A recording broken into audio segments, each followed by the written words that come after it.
Hey, do you know what an emergency fund is or why you even need one? You don't? Let's find out.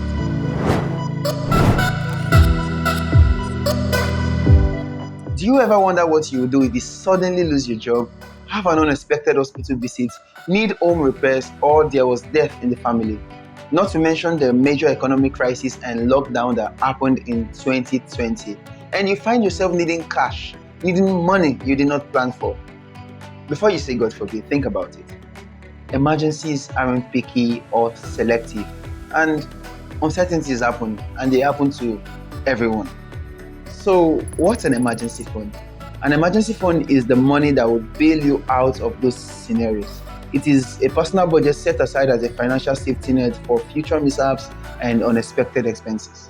Having some extra funds available for emergencies is an essential component in your overall financial well-being, with enough cash to cover 3 to 6 months of expenses being the most common recommendation. For most people though, that can add up to an intimidating number and can discourage even the best intentioned saver. Don't give up before you start. The game of saving is mostly psychological and you can win it. Even if you're starting from zero, regularly setting money aside, even a small amount, will eventually get you to your goal. It just takes time and little discipline.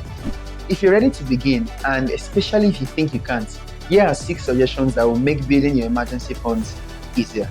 The first step is to determine how much you spend each month.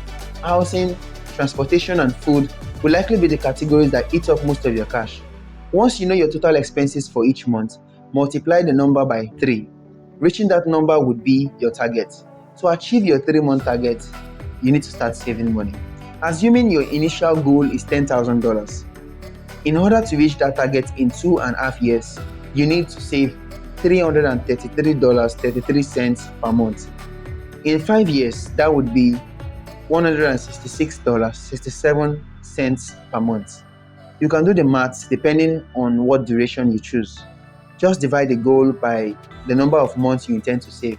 If it is a year, then that would be your goal divided by 12.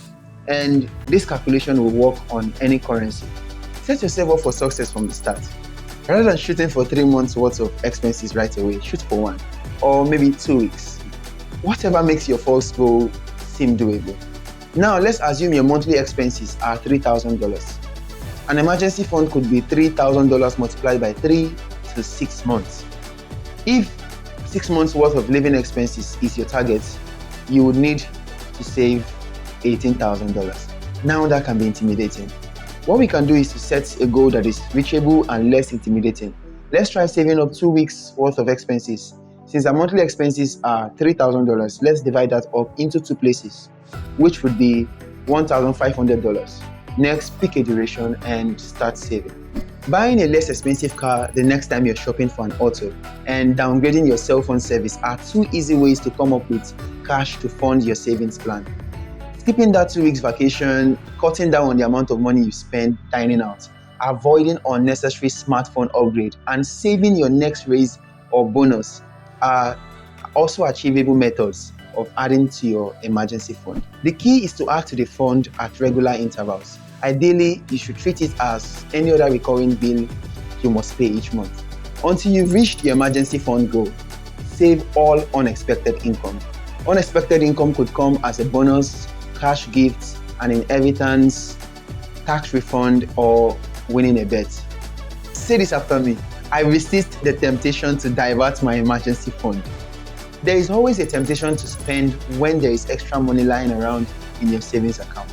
You could instead stash this money in a separate account created to accumulate capital for your emergency fund. You could do this simply by promising yourself not to withdraw any amount from this fund until you meet your target. Setting up an auto-debit feature on the account in which you receive your salary to ensure you met your monthly commitment towards the emergency fund. And scheduling a date for this transfer as close as possible to your income credit date so that you don't get an opportunity to spend this amount on other discretionary expenditures. In addition to finding the money already in your budget, you can choose to generate more income with ideas like this. Turn your hobby into a service that others will pay for. Get a part-time job at your favorite retail store. Offer to consult if you have a lot of experience in a certain field.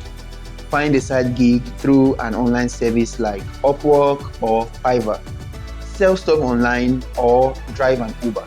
If you feel like you don't have either time or energy, consider starting small. Find 1 or 2 hours in your week to tutor, post an ad to sell stuff, or to drive.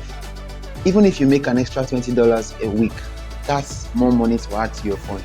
Building an emergency fund may take time and discipline, but it's worth it for your financial peace of mind.